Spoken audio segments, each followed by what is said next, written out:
Directora general Jimena Caraza, les damos la más cordial bienvenida a la presentación de los libros Malinche, Crónica Ilustrada del Encuentro y Memorias de Hernán, del arqueólogo, antropólogo e historiador franco-mexicano Christian Duverger.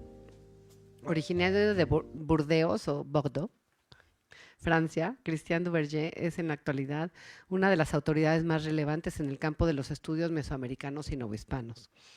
Definido por el crítico literario y ensayista Christopher Domínguez Michel como uno de los profetas del pasado mexicano, en clara alusión al trabajo de sus estudios históricos, Duverger fue discípulo del etnólogo francés Jacques Sustel y como tal continuó la estela de las investigaciones en el estudio de las culturas mesoamericanas forjado a principios del siglo XX.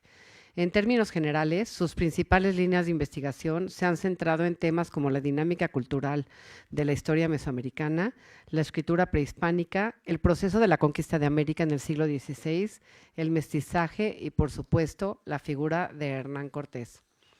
La consolidación de sus amplias investigaciones ha dado fruto en títulos como La flor letal, Economía del sacrificio azteca, El origen de los aztecas, La conversión de los indios de la Nueva España, Mesoamérica, arte y antropología, Agua y fuego, arte sacro indígena del siglo XVI, o El primer mestizaje, la clave para entender el pasado mesoamericano. Muchos de ellos publicados por sellos como el Fondo de Cultura Económica. Su incursión en los estudios cortesianos se ha materializado en libros como La Crónica de la Eternidad de 2013 o La vida de Hernán Cortés en 2019, que exploran de manera exhaustiva la figura del conquistador extremeño, que fue, entre otras muchas cosas, uno de los primeros escritores de lo que hoy conocemos como México. En este contexto que celebramos las dos publicaciones que presentamos esta tarde, Malinche, Crónica Ilustrada del Encuentro y Memorias de Hernán, la primera, ilustrada por Carmen Parra, aborda de manera sintética el proceso del encuentro que dio paso a la creación de México, con la figura de Malinche en primerísimo plano. La segunda, inspirada en Marguerite Yourcenar, es una novela en primera persona, en la que Hernán Cortés se dirige a Martín Cortés, hijo suyo y de Malinche, evocando uno de los procesos históricos más complejos y fascinantes que haya conocido la humanidad. Muchísimas gracias, Cristian, por haber elegido Fundación Casa de México en España para la presentación de estos dos maravillosos libros que se suman a la lista de lecturas obligatorias para quien quiera conocer el proceso de fundación de un país tan complejo y diverso como el nuestro. Gracias también a Carmen Parra por acompañarnos desde la distancia con un video que veremos en el primer segmento de esta presentación. Y finalmente, pero no menos importante, gracias a Marte Valadez, periodista de la agencia EFE, por acompañarnos a moderar esta mesa. Bienvenidos todas y todos a Fundación Casa de México en España.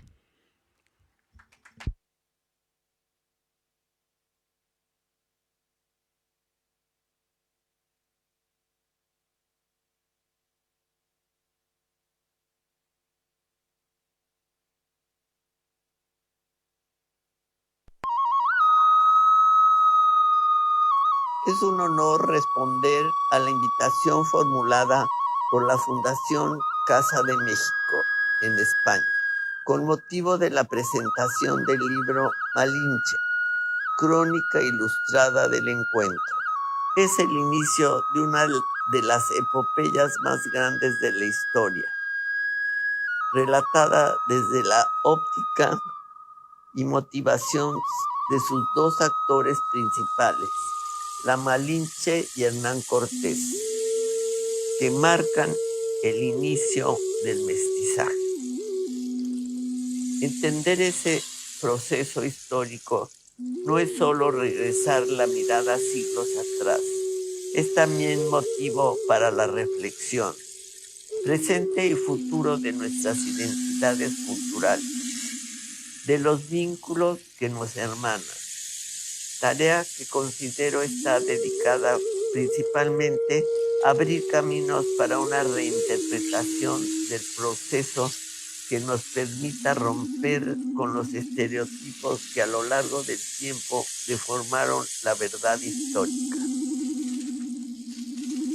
A través de los textos de Christian Duverger, empecé a imaginar cómo ilustrar el encuentro de un hombre y una mujer que cambiaron el mundo. Un gran reto para un artista. Mi investigación no es un proceso que inició a partir de este proyecto. Ha sido parte fundamental de mi trabajo como artista especializada en el mundo virreinal y barroco. Habiendo presentado una exposición, El origen del retorno, en el Museo Conde Duque de Madrid hace muchos años, así como en otros proyectos que me llevaron al estudio profundo del mundo prehispánico, ya que estudié antropología.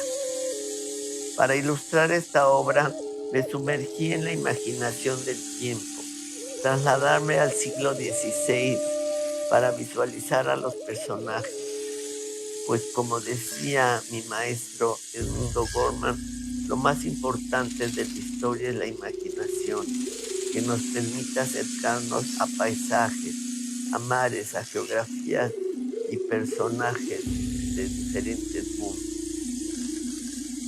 Por eso es un tema tan fantástico que el propio Gorman bautizó como la invención de América.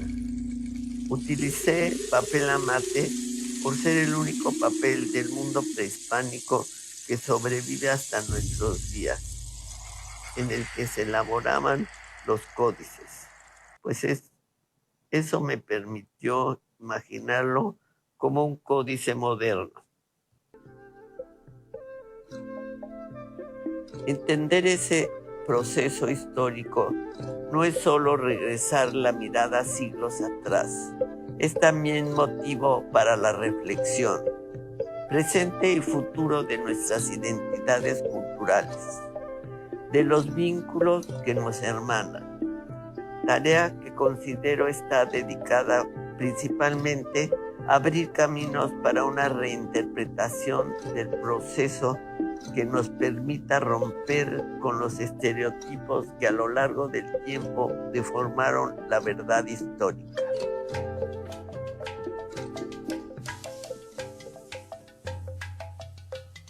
Pintura 1.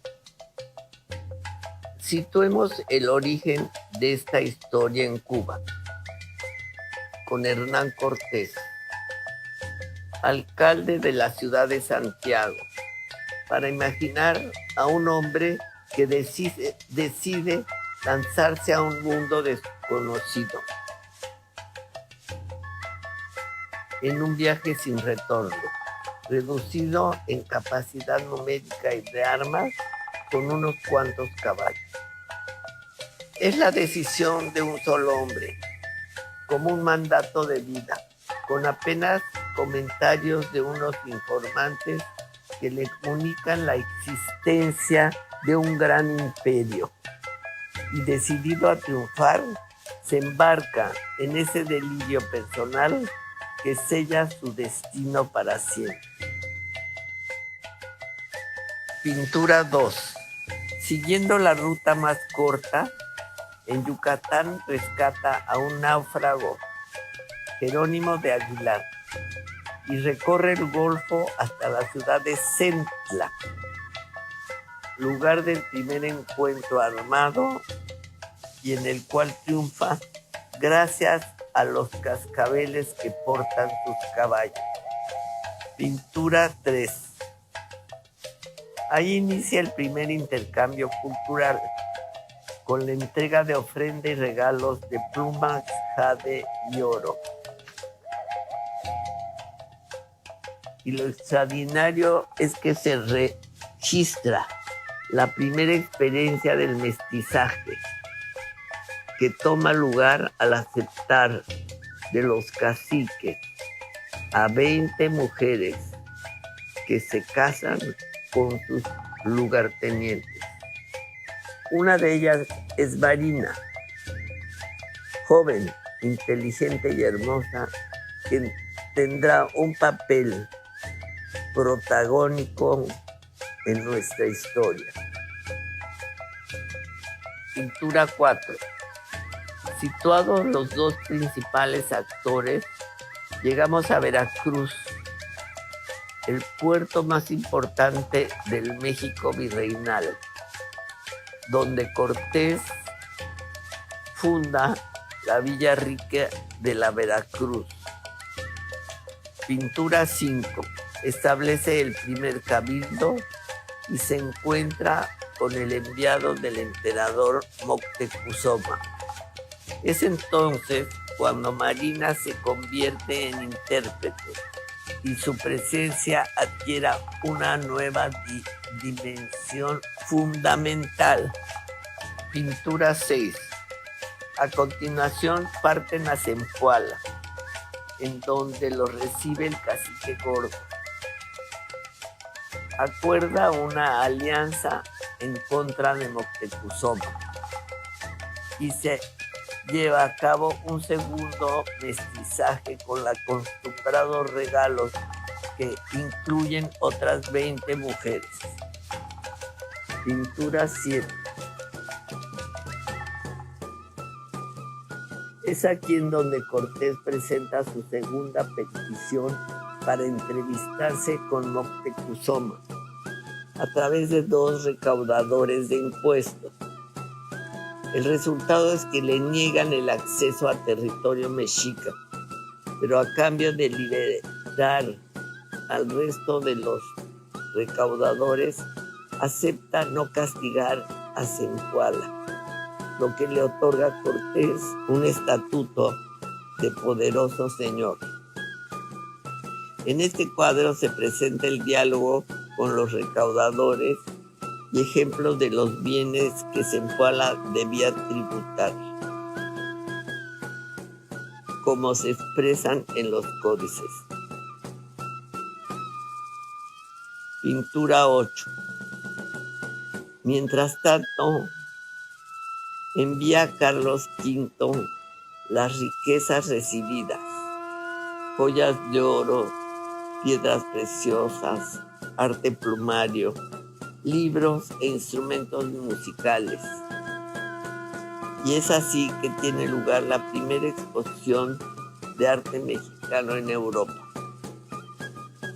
Pintura 10. Vendrá entonces la marcha a Tlaxcala, eligiendo hacer al margen de los caminos públicos para evitar emboscadas. Se presenta ya los 2 como pareja. Pintura 11. A las puertas de Tlaxcala encuentran barreras para impedir su avance, a lo que sigue la presencia de 10,000 guerreros que con sus flechas tapizaron el cielo. En ese momento, los caciques confunden a Marina con una diosa y los reciben en la ciudad. Pintura 12. Llega a Cholula, santuario del dios Quetzalcóatl. Impresionante debió resultar a los españoles el encuentro con las pirámides y los templos. Vendrá el encuentro bélico y con él el triunfo. Cortés forma un nuevo gobierno que suma todos sus propósitos. Pintura 13. La marcha a la Gran Tenochtitlan. La realiza ya no con 500 hombres. Ahora lo acompañan 100,000 soldados indígenas. Es una difícil travesía a través de los volcanes. Aprovechan para extraer el azufre necesario para sus armas. Pintura 14. Y en noviembre de 1519 entra a Tenochtitlán por una calle que lo conduce al corazón del reino mexica. Al descender de las montañas majestuosas, ven el Valle de México, esa visión imborrable de esa ciudad inimaginable de lagos, calzadas, pirámides y centros ceremoniales. Pintura 15. Imaginar a Hernán Cortés frente al emperador Moctezuma y su profundo significado histórico. Los tlatoanis no hablan con mujeres, pero el soberano nombra a Marina Malintzin, venerable cautiva, nombre que llega hasta nuestros días, convertido en la Malinche, y a Cortés Malintzini, Pintura 16. Este momento de la historia es fascinante y misterioso. Moctezuma y Cortés convienen compartir el poder como dos grandes estadistas. Los dos tratan de entender el sentido de este encuentro, descubrir quién es el otro. Pintura 17. Ahora el peligro llega de ultramar. Pánfilo de Narváez pretende eliminar a Cortés y colonizar la nueva tierra. Cortés marcha a combatirlo, pero ahora su ejército porta cotas de algodón y armas indígenas. No obstante triunfar, en su ausencia sucede la terrible tragedia de la matanza del Templo Mayor ordenada por Alvarado, lo que redirecciona el curso de la historia. Pintura 18. El dolor y la ira de los mexicas son extremos. Moctezuma es destituido y la fuerza española huye al amparo de la noche bajo el ataque de miles de guerreros. Y Cortés conoce su primera gran derrota, la llamada de la noche triste. Muchas vidas y el oro desaparecen bajo las aguas. Pintura 19. Los sobrevivientes intentan huir, pero en Teotihuacán 100,000 guerreros les cierran el paso. Cortés, en un acto completamente épico, escala la pirámide a caballo y le da muerte al jefe del ejército mexica. Y mientras los mexicas huyen, los españoles escapan para dirigirse a Tlaxcala.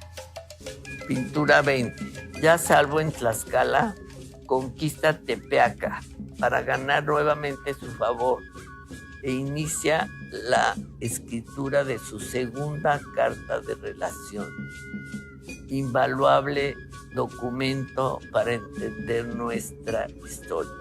Pintura 21. Mientras tanto, Marina se hace cargo de atender a los embajadores indígenas y resolver conflictos. Se vuelve un estadista y nuevamente rompe los paradigmas de género. Pintura 22. Recuperado el mando y la confianza de sus soldados, inicia entonces la epopéyica hazaña de establecer el cerco naval en Tenochtitlan. Construye 13 barcos que cruzan el lago de Texcoco para enfrentar al nuevo soberano, Cuauhtémoc, quien soporta feroces combates hasta que es hecho prisionero y se firma la paz. Pintura 23. Con la ciudad bajo su poder, Cortés y Marina se instalan en Coyoacán para iniciar una vida doméstica y el mestizaje cultural que tanto soñó. Son tiempos de paz. Mientras reconstruye la ciudad, escribe la tercera carta de relación. Marina le da un heredero, su primer hijo, al que nombra Martín Cortés.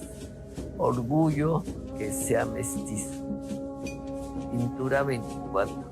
Carlos V le confiere el título de capitán general y gobernador justicia mayor de la naciente Nueva España. Al avanzar la reconstrucción de Tenochtitlan, con Marina a su lado, se mudan a la antigua cabecera del Imperio Mexica y eligen las antiguas casas de Moctezuma. Pintura 25. Llegan los primeros 12 franciscanos.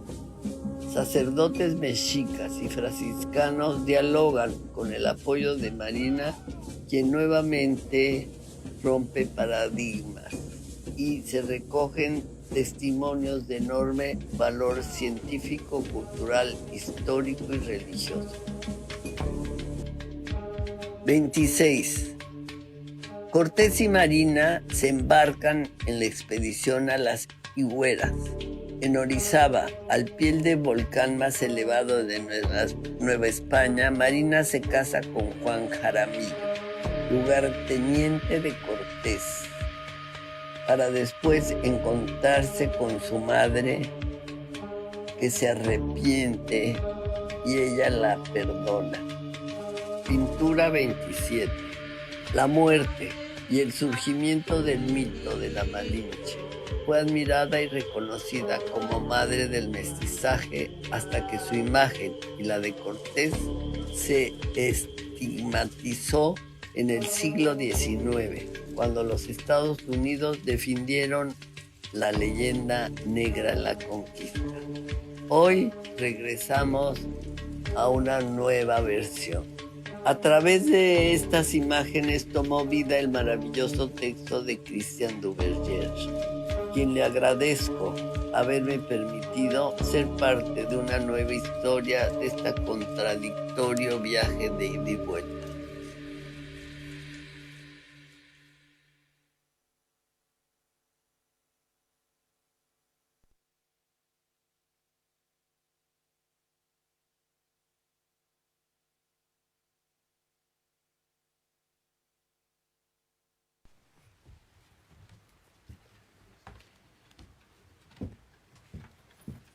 Hola, buenas tardes. ¿Me escucha bien? Pues bienvenidos a este evento en el que hablaremos de dos personajes sumamente importantes para la historia de México, España y el mundo, Hernán Cortés y Malinche. Son dos personas de las que se ha escrito y reescrito a lo largo de los siglos.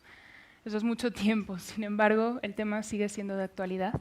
Las conversaciones siguen presentes y es por eso que creo que este evento va a ser muy interesante. Antes de empezar, quiero dar las gracias a la directora de la Fundación Casa de México en España, Jimena Caraza, y a la directora de Cultura de esta institución por permitirnos facilitar este espacio de exposición de las ideas. Cristian, ¿qué tal? ¿Cómo te encuentras? Bienvenido a Madrid. Sí, en primer lugar, me gustaría saludar al público. Gracias por estar aquí, en esta Casa de México, para oír una historia mexicana. Me gustaría evidentemente agradecer a la institución, a su directora general, Jimena Caraza, a la directora de Cultura, Susana Pliego, que me presentó, y también José Carlos Morales, que organizó el evento, y a ti, Maite Valadas, que me acompaña en esta presentación. Entonces, gracias por la invitación y podemos entrar en la plática. Bueno, antes me gustaría presentarles a Christian Duverger, andar un poco más en lo que ya se mencionó anteriormente. Christian Duverger es un investigador, es un antropólogo y un escritor francés que ha dedicado gran parte de su vida a estudiar las civilizaciones prehispánicas, el México virreinal y la figura histórica de Hernán Cortés. Es un intelectual muy interesante. Es doctor por la Universidad de la Sorbona de París y bueno, su currículum académico es… Pero ya lo tuvimos, no vamos a repetir. Bueno, yo quiero mencionar una cosa que no se ha dicho y es que además del currículum académico, Duverger ha sido un arqueólogo en el campo. Él ha estado dirigiendo excavaciones en lugares tan emblemáticos como Monte Albán, en Oaxaca, ¿correcto? 10 años en Monte Albán, sí. Bueno, además es miembro numérico de la Academia Nacional de Geografía e Historia de México y ha sido consejero cultural de la Embajada de Francia en México, lo que nos habla de su estrecho vínculo con el país. Aprendió náhuatl también, en Guerrero. Así que bueno, vamos a pasar a hablar del primero de los libros, que es este, Malinche, Crónica Ilustrada del Encuentro. Es un libro compuesto por 27 pasajes. Empieza con Cortés en Cuba y termina con la muerte de Malinche. Para empezar por el inicio, ¿cómo surgió este libro? Este libro tiene una historia. Desde, vamos a decir, 20 años me dedico a reescribir un poco la historia mexicana, tanto en su parte prehispánica como en su parte conquista e inicio de lo que llamamos colonial, pero en el siglo XVI la palabra colonial no cabe realmente con la realidad. Y, y la verdad es que teníamos en México, que es un país mestizo, una figura del padre fundador odiada y lo que detrás de todo eso era odiado era el mestizaje. Entonces, con México tenemos un país mestizo que odia su ser propio, el mestizaje. Y consideré como francés y que yo podía tener un papel para explicar un poco lo que pasó realmente, sin entrar en la lectura oficial que se proporciona en la primaria, que es una historia inventada en el siglo XIX, en la primera mitad del siglo XIX, en Norteamérica, y en un contexto que podemos explicar, y no sé si vendrá una pregunta, pero vamos a regresar al tema del libro. Este libro fue un pedido inicialmente de la Secretaria de Cultura del Estado de Guanajuato. En Guanajuato me dedicó a organizar un coloquio anual de escritores, que es un coloquio de literatura y que son los coloquios internacionales cervantinos. Y invitamos a un grupo de 12, 13, 14, 15 escritores investigadores para discutir de algo nuevo desde 6 o 7 años, que es la primigenia literatura mexicana, porque sí hay. Y entonces yo tengo la relación con el estado de Guanajuato y un día me viene la invitación para escribir un libro para la secundaria, para niños, ¿no? Adolescentes, para la secundaria, pero un libro de 60 páginas y era un pedido oficial. Entonces, para mí fue una señal muy importante porque significaba que en las altas esferas del poder en México había un interés para esa nueva lectura de la historia mexicana.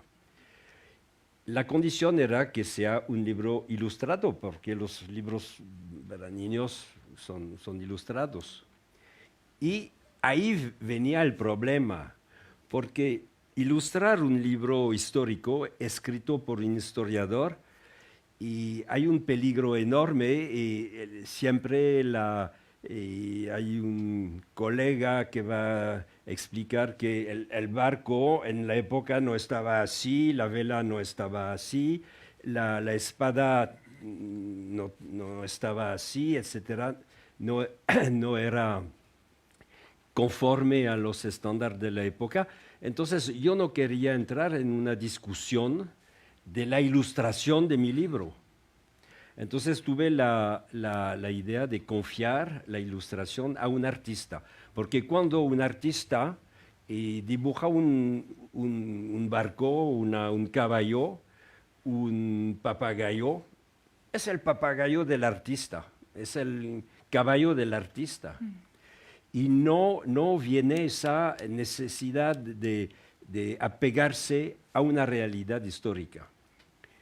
Y además, y creo que el arte suaviza la historia, y yo había trabajado con Emiliano Gironella en 19 y había tenido la idea de publicar un libro ilustrado, porque significa que si hay un gran pintor actual que acepta ilustrar este momento tabú de la historia, eso ayudaría a difundir la idea del historiador que está atrás de todo eso. Entonces hice lo mismo con Malinche, nada más que como era mujer, pedí a Carmen Pará, que es la madre de Emiliano Gironella, además de ser un artista enorme, que tiene su edad, lo ha visto, y finalmente aceptó el desafío. Y el problema es que no se pudo hacer así de manera inmediata, había que pensarlo bien y realizar las pinturas, que son 27, como lo han visto. Lo que se ha visto en la video no es la foto del libro, porque el proceso fue el siguiente. Y dividí son 60 páginas, entonces había 27 doble página, que es un formato rectangular que vimos. De un lado viene el texto, del otro lado la ilustración. Hay mucho más texto en el libro original, en este libro. Es un libro, la densidad del texto porque es un texto que cuenta una historia, entonces hay un mínimo, pero hay texto. Lo que significa que Carmen Pará me dejó la mitad de cada cuadro para el texto. Al final teníamos una obra de arte, que era una obra de arte, pero solamente pintada en la mitad del cuadro. Sí.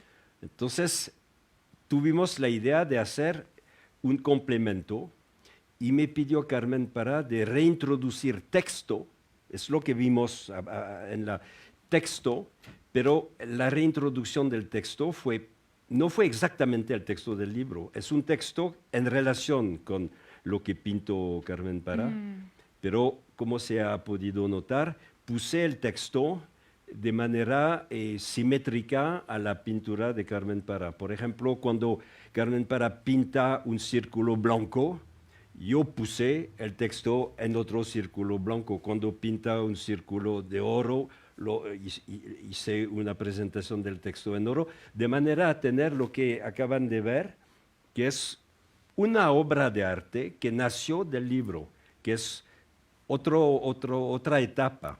Qué interesante. Pero lo importante fue que Carmen Pará, que es una mujer, ilustró la historia de una mujer. Y dos, lo importante es que un gran artista mexicano aceptó dar cuerpo y visión a la historia que cuentó, que no es la historia oficial. Esta es la crónica ilustrada del encuentro. ¿Por qué dedicar el libro a Malinche? ¿Cuál? ¿Por qué dedicar el libro a Malinche? Se titula, y es Malinche la figura central del libro. Pero eso fue el pedido de la secretaria de Educación de Guanajuato. Me pidieron un libro sobre Malinche. No me pidieron, hola, Duverger, le gustaría escribir algo de su... Me pidieron eso. Precisamente porque Malinche está en el corazón de la historia del mestizaje mexicano. Entonces, yo recibí el pedido, lo acepté y luego convencí a Carmen Pará de hacer la ilustración y yo considero que realmente es algo precioso. Nada más que yo no considero que es ya un libro para niños, es un libro de arte en sí. Es un libro de arte. Que tiene su vida como libro de arte. Pero si regresamos al contenido de Malinche, lo que explico es que Malinche, para mí es una historia de amor, lo que cambia la versión oficial, ¿no? Porque el amor existe y el amor es algo que es extrarracional. Entonces, de un lado tenemos los historiadores que son ultra racionales, que están buscando datos en los archivos, se dan una pena enorme para buscar elementos y finalmente esos historiadores racionales intentar escribir una historia racional, pero nunca la historia es racional. Y escribí, vamos a hablar de mi novela sobre Cortés, pero escribí anteriormente un libro sobre Cristóbal Colón, pero el inicio de la aventura de Colón es que Colón tiene una relación amorosa con Isabel la Católica y todo nació de eso. Entonces es un poco lo mismo en México y Cortés y Malinche se amaron y hubo una atracción mutua y fue una atracción fusional y funcional, las dos. hay que entender algo, para bien entender lo que pasó. Cuando Cortés, en sus cartas de relación, nunca describe, solamente una vez menciona Malinche. Y normalmente la designa como mi lengua, lo que es mi intérprete. Y eso daba y ha dado un estatuto a Malinche para disimular un poco la relación y sentimental que Cortés tenía con Malinche y Malinche con Cortés. Pero para entender la naturaleza de esa relación hay que saber que Cortés, cuando llega en México, habla náhuatl. Y hay una lectura, la lectura oficial es que Cortés utilizó Malinche como intérprete porque no sabía hablar. Y de la utilización de Malinche llegamos a la instrumentalización de Malinche y finalmente regresamos al estatuto de esclava de Malinche. La consideró como un elemento de su proyecto de colonización. Eso es la versión oficial. Pero no pasó así, porque Cortés no había ninguna necesidad de una traductora del náhuatl. Hablaba náhuatl. ¿Por qué? Porque Cortés llega a los 19 años en Santo Domingo, donde se habla taíno y náhuatl. Y luego pasó a Cuba, donde se habla taíno y náhuatl, lo que significa que tanto Santo Domingo, la isla de Santo Domingo, Haití, y que la isla de Cuba pertenecen al mundo mesoamericano. La palabra Mesoamérica es una palabra inventada a mediados del siglo XX para definir todo lo que es México más América Central. Básicamente es eso. Eso elimina la parte muy norteña de México, que es la parte del nomadismo. Pero básicamente es el México de hoy con América Central. Y eso es en Mesoamérica, el cemento de Mesoamérica es el idioma náhuatl. Entonces Cortés, que vive 15 años en las islas, 11 años en Santo Domingo y 4 años en Cuba, pues después de 15 años, ¿quién no habla el idioma del país? Sería un rechazo de mucha violencia, no hablar, no entrar en el idioma local. Entonces Cortés habla perfectamente taíno y perfectamente, no sé perfectamente, pero correctamente náhuatl. Nada más que en la tradición mesoamericana, un jefe no habla directamente a otro jefe. Se utiliza es una función de portavoz, de vocero, y nunca los dirigentes, los caciques, hablan directamente. Y es un trabajo muy específico y una dignidad de presentar el pensamiento del jefe. Entonces, a través de un vocero se hablan. ¿Qué hace Cortés? Cuando uno se enamoró de Malinche. Y dos, había que justificar su presencia a su lado. Una solución hubiera sido ser intérprete, pero es mucho más lo que hace Cortés. Instala a Malinche, que es una mujer, en el papel de portavoz. Lo que cuando Cortés encontró a Moctezuma, eso obligó a Moctezuma a hablar con Malinche, pues al portavoz de Moctezuma a hablar con Malinche, una mujer, una cosa impensable. Y eso fue una especie hay que decirlo, fue una idea genial por parte de Cortés, pero lo hizo porque tenía esa dimensión afectiva y tenía tenía fe y tenía confianza en la persona que amaba. Entonces funcionó la pareja, funcionó así. Y finalmente Malinche entendía, podía finalmente leer en los ojos de Cortés lo que pensaba, etc. Y actuaba exactamente como Cortés lo deseaba. Y por otra parte, Malinche llevó a Cortés mucha información sobre los ritos, sobre los significados de los ritos, que fue indispensable para Cortés. Hablando del personaje de Hernán Cortés, este libro de Malinche menciona un interés de Cortés por iniciar el mestizaje. ¿De dónde considera que sale este interés? ¿Qué dice? Un interés de Cortés por iniciar el mestizaje en México, en lo que actualmente conocemos como México. Sí, el mestizaje, sí, si tenemos tiempo explico, pero es también parte del otro libro, el mestizaje. La realidad es la siguiente.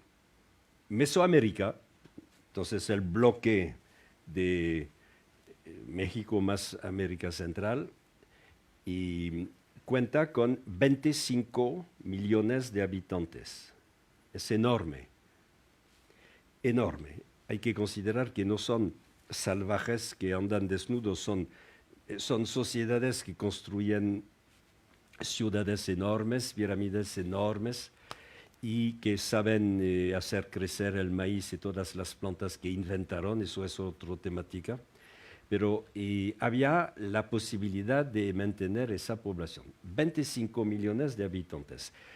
Vamos a decir, y 15 millones y más o menos para el altiplano central y lo demás para la zona que a veces llamamos Maya, que es la zona de América Central. Cortés llega con 500 hombres solteros. Es importante, solteros. No hay ninguna mujer en el equipo de Cortés. Y Cortés un año después, menos 6 meses después, entra en Tenochtitlán sin librar batalla. No hay batalla de Tenochtitlán para entrar. Estamos en 19, entra así. La batalla vendrá luego, 1 año, 2 años después, pero no vendrá por la culpa de Cortés, vendrá por la culpa de Narváez, que aparece lo vimos pintado. Narváez es un momento muy importante. 1 año después de la llegada de Cortés, Narváez es una especie de competidor que piensa que se trata de una conquista fácil. Es fácil, ¿no? 500 hombres sin armamento contra 25 millones. De esos 25 millones, había ¿cuántos millones de guerreros posibles? Muchos, ¿no? Entonces, era imposible, realmente imposible hacer una conquista por la vía militar. Y Cortés se interesó en una tradición mesoamericana que era el mestizaje. Lo que llamamos hoy Mesoamérica, entre los antropólogos, es esa sociedad mexicana prehispánica de agricultores sedentarios. Son agricultores, son sedentarios. Hicieron ciudades una ciudad es un territorio que consiste en un centro, que por una vez la palabra centro ceremonial funciona. Luego, alrededor viene la parte habitacional. Luego, alrededor viene una parte de naturaleza preservada de manera intencional. Y en periferia viene los campos, las milpas, los campos de cultura. Lo que significa que el agricultor que vive en el centro de la ciudad tiene que caminar entre media hora o 1 hora y media para ir, y igual para su regreso. ¿Por qué? Porque cuando camina puede flechar un ave, puede flechar una iguana, recuperar una fruta ahí, etc. Y regresar a la vida de nómada. Esa sociedad es una sociedad mestiza que combina hasta la urbanización, combina la vida sedentaria y la vida nómada. ¿Por qué? Porque durante los 25 siglos de la vida mesoamericana, siempre los sedentarios aceptaron la entrada de los nómadas y había una condición que era tomar una esposa en el lugar donde querían asentarse. Por eso se desarrolló un sistema de poligamia, porque los nómadas que llegaban con su familia, sus esposas, su esposa y sus niños. Pero la condición para asentarse era tomar una esposa,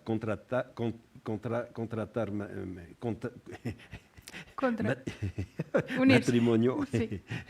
contraer matrimonio, pues es una especie de contrato, pero contraer matrimonio con una mujer local. ¿Por qué? Porque hay una especie de simbología. La fecundidad de la tierra y la fecundidad de la mujer son de misma esencia. Entonces, si tú no tienes una esposa que tiene una relación con el territorio, es algo muy sedentario finalmente.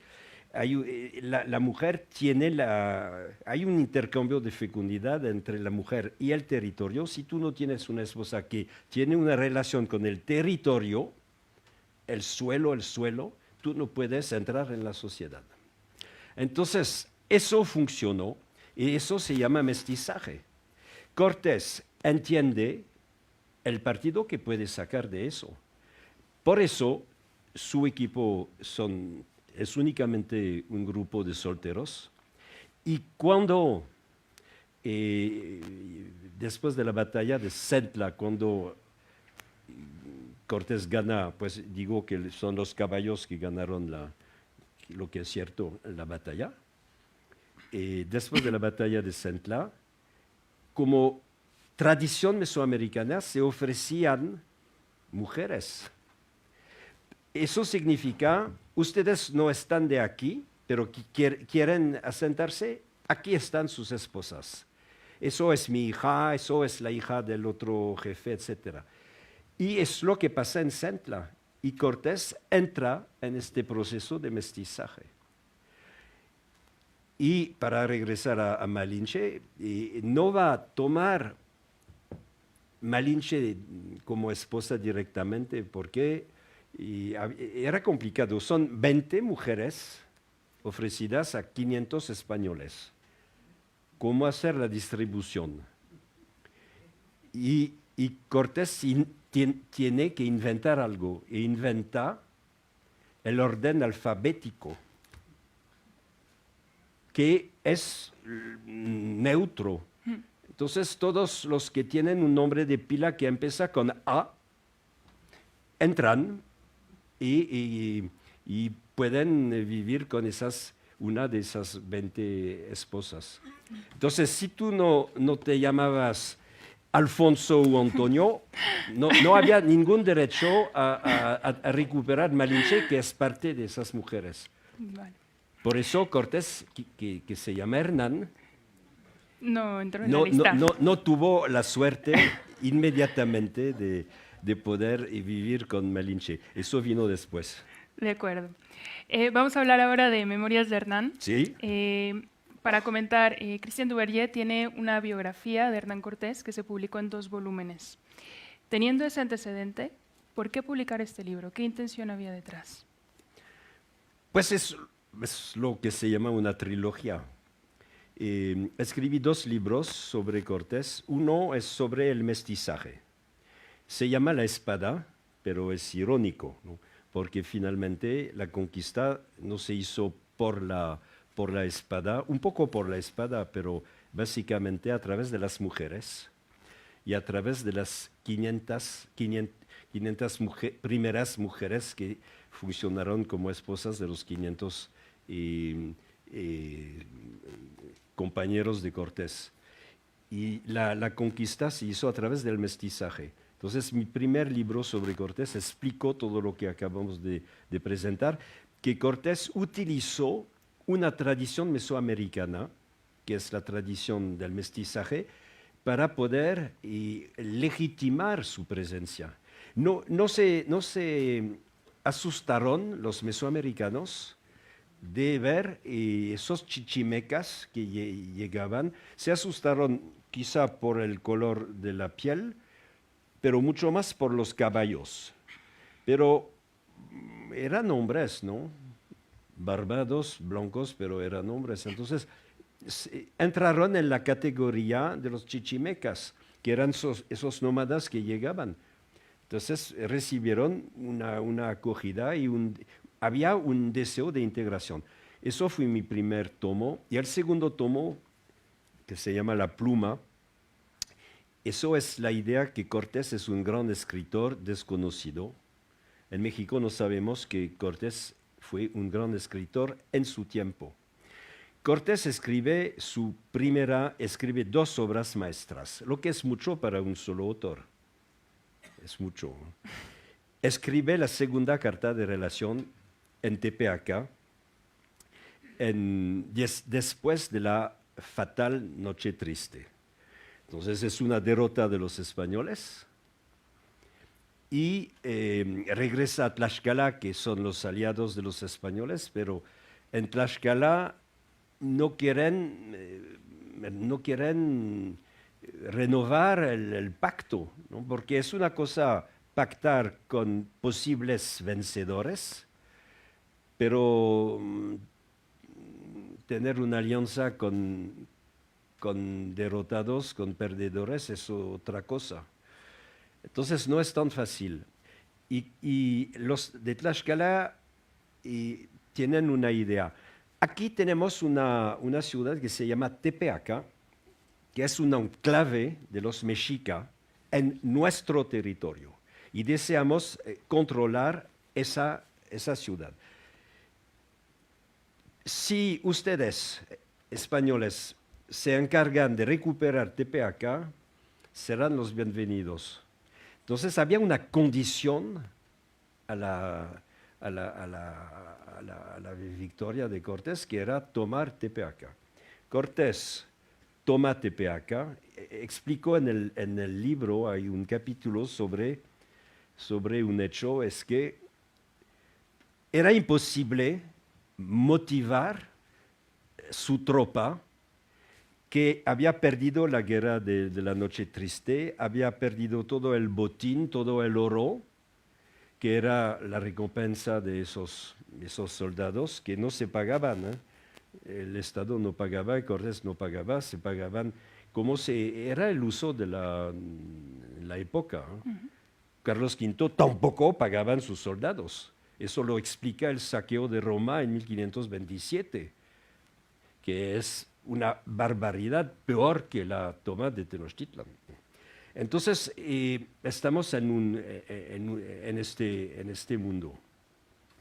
Y pues con Carlos V me perdí, estaba ¿dónde la trilogía. Este es el tercer libro después de la biografía. Sí, estamos en Tepeaca, no estamos lejos. Y en Tepeaca, Cortés escribe un primer discurso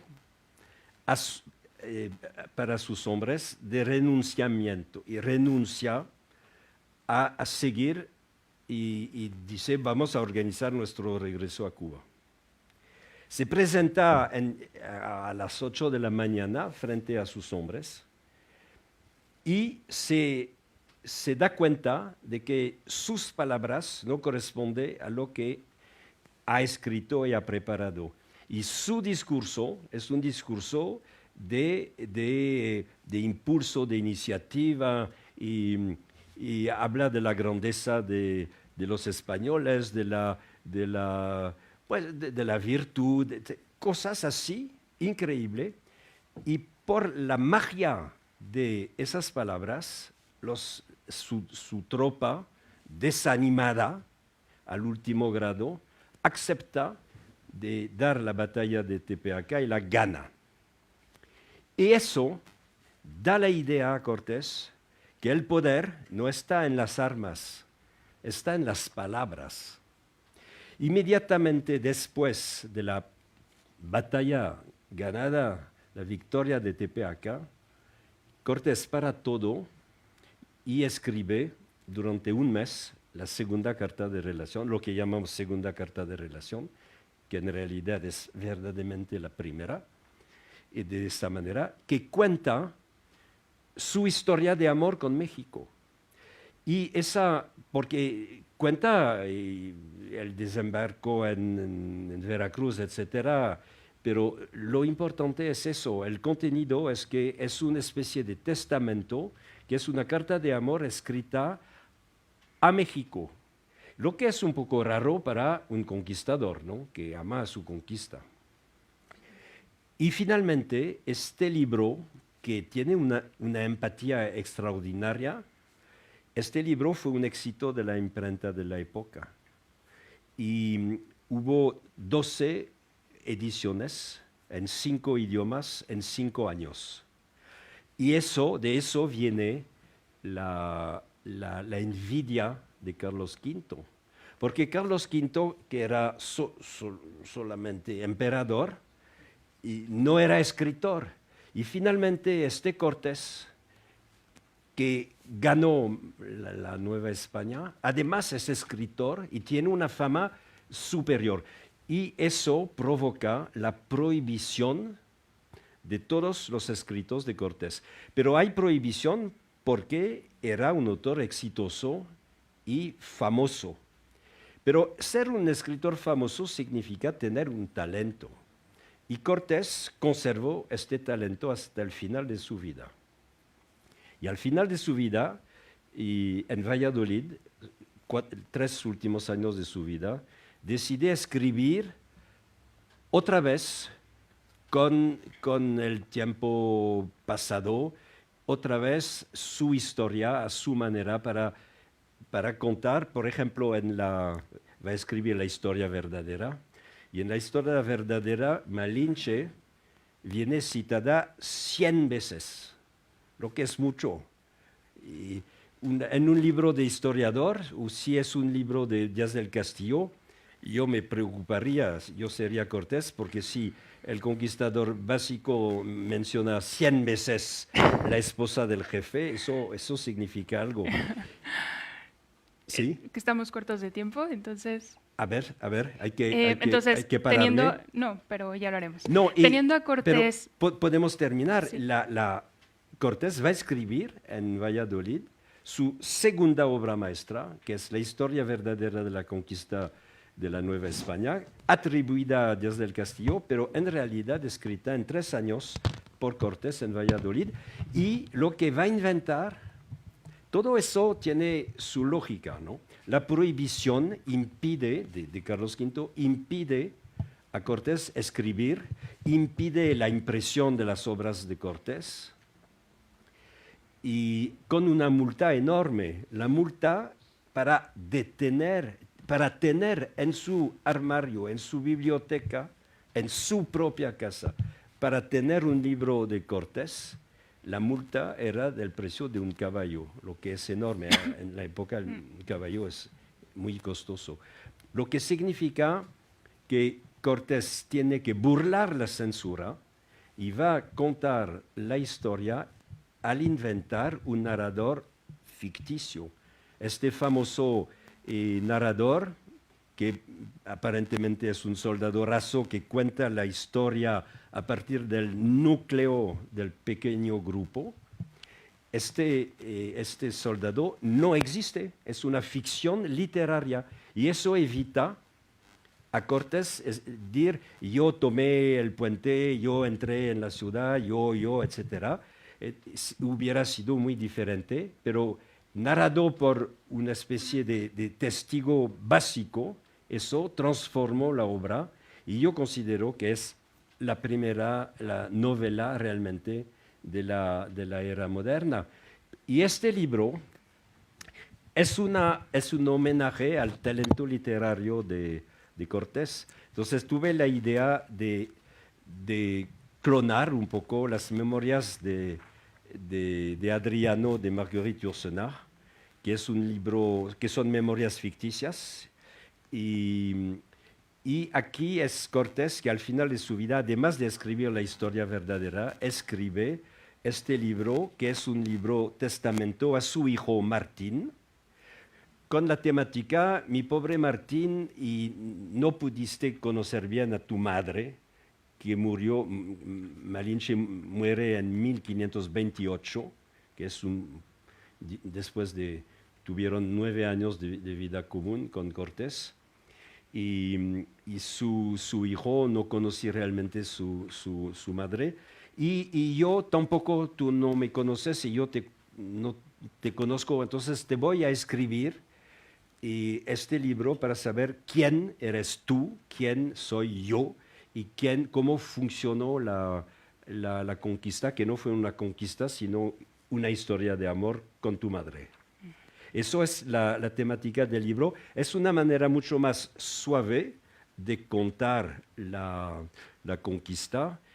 Eso es una novela no tanto por los datos, no inventé ningún dato, como historiador hubiera sido difícil, pero tuve la obligación de dar una consistencia psicológica a Cortés. Entonces, lo que es ficticio es todo los sentimientos que prestó a Cortés, su manera de pensar la vida, y eso no hay seguridad, que es muy difícil reconstituir una manera de vivir, de sentir el mundo 500 años después, porque nuestra manera de pensar el mundo ha cambiado. Tomé una libertad y lo explico al final del libro. Hay una pequeña apostilla que explica lo que inventé y lo que no inventé. Entonces, es muy fácil, no inventé ningún dato, pero inventé unos elementos y por ejemplo, decidí de no hablar de la violencia del contacto, y es una historia de amor. Entonces, en el amor sí, a veces hay violencia, pero en este caso no tanto, ¿no? Y es una decisión literaria, porque no me gusta la violencia, no me gusta describir la violencia, y creo que no podríamos hoy entender la violencia de la época. La interpretación de la violencia cambia. Eso es terrible, ¿no?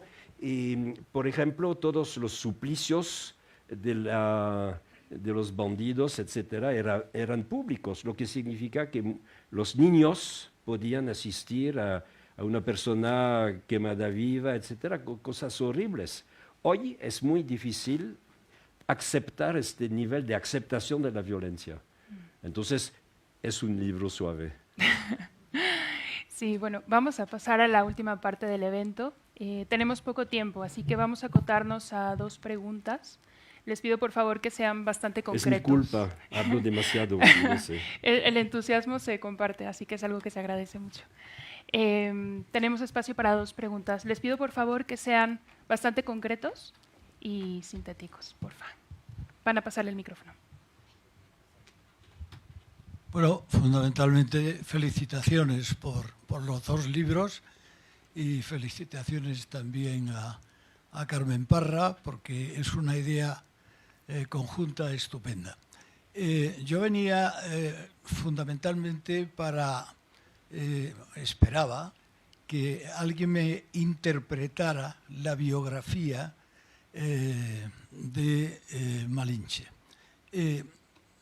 Está claro, estamos todos de acuerdo en la biografía como tal, y lo cuenta muy bien y muy claramente, lo contáis en el libro este, que además es para niños, es decir, justamente lo apropiado para mi caso, para entender que no falta nada de lo que realmente hay que poner en la biografía de Malinche.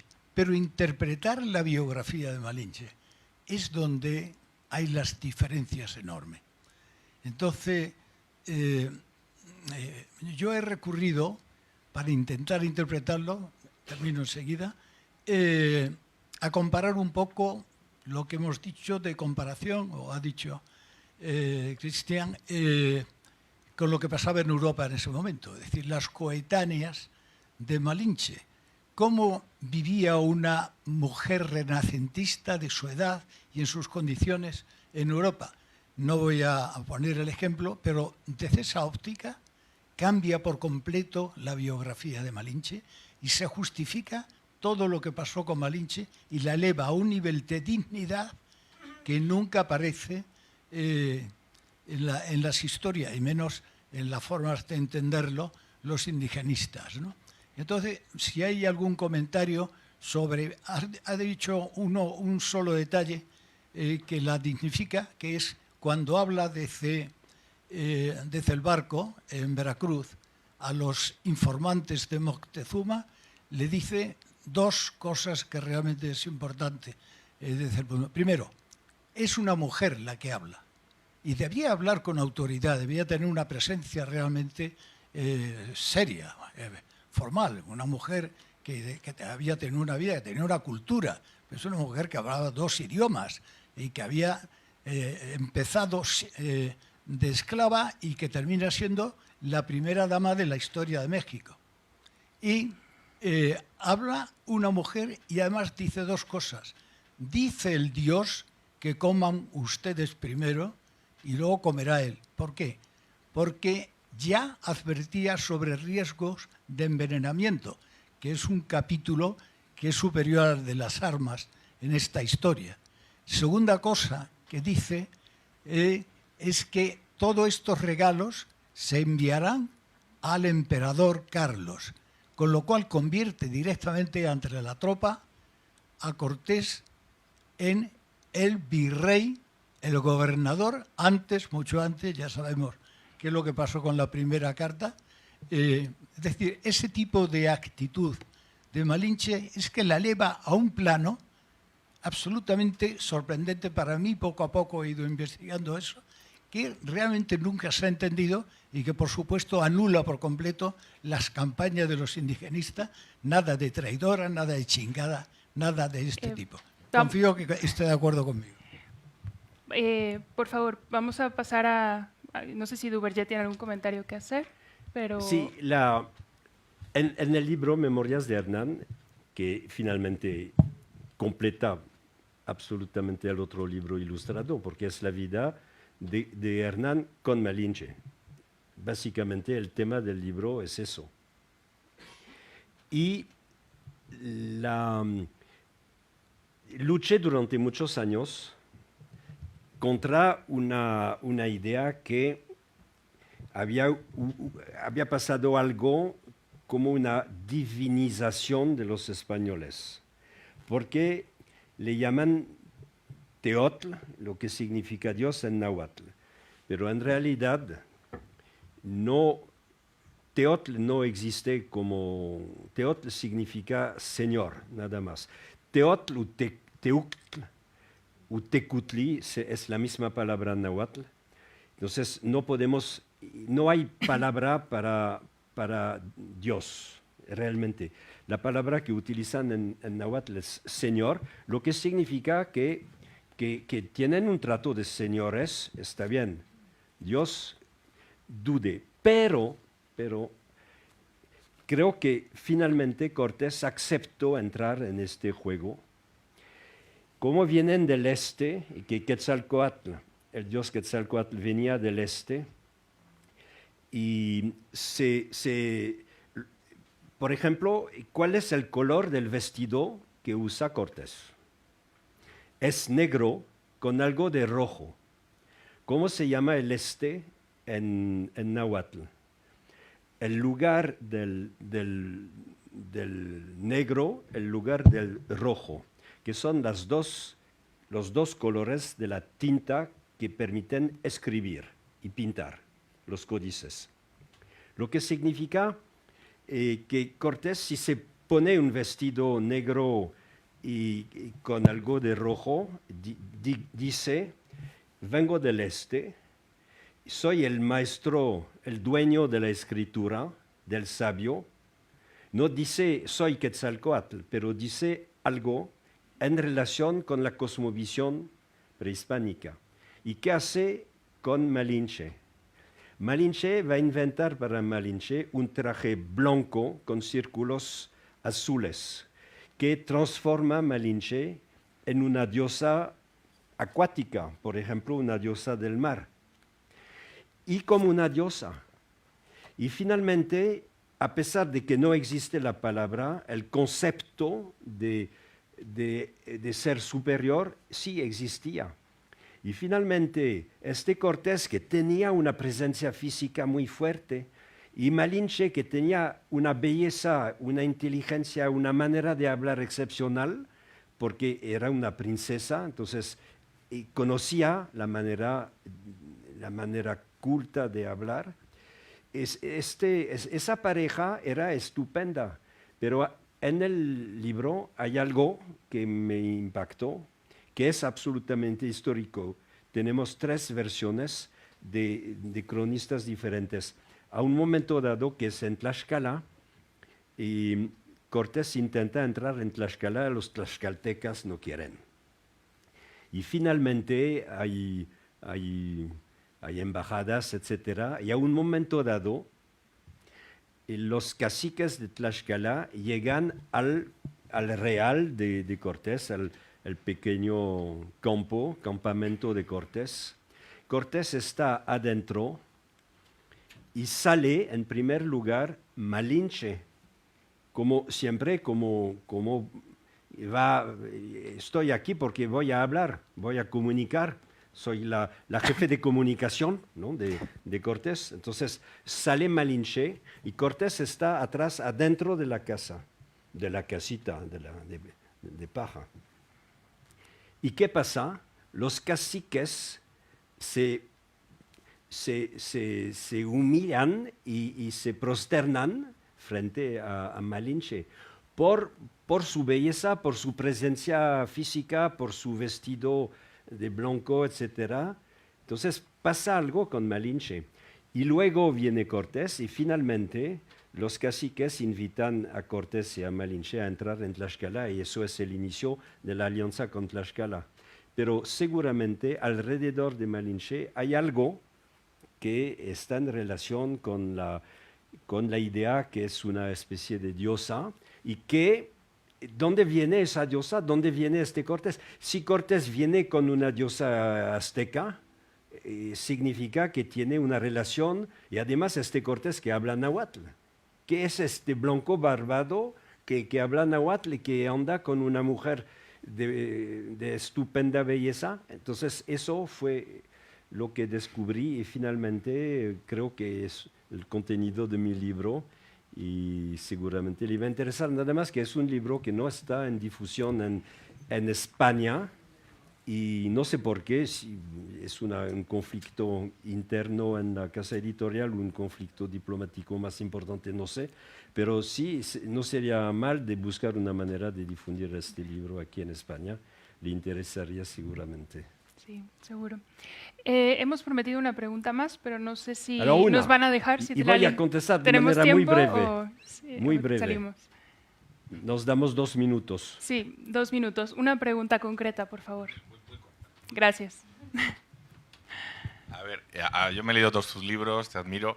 A ver, cuando cuentas valientemente que Hernán Cortés es el autor de la verdadera historia de la conquista de Nueva España, de repente tienes muchos historiadores que se ponen enfrente tuya. ¿Por qué? Yo creo que cuando tú dices las cosas, las dices con mucho conocimiento, con muchos datos. ¿Por qué tienes a esa gente que no investiga en esa cosa tan bonita que tú has descubierto? Sí, pero la verdad es que sí he podido explicar que es Cortés el autor de la historia verdadera de la conquista. Es por investigación. Si no hay investigación, no podemos encontrar nada. Y la diferencia es que para mí Cortés no era tabú, entonces traté el tema de Cortés como cualquier tema de investigación histórico. Entonces hice las revisiones y trabajé en muchos fondos de archivos y hasta el Vaticano, donde encontré cosas muy interesantes.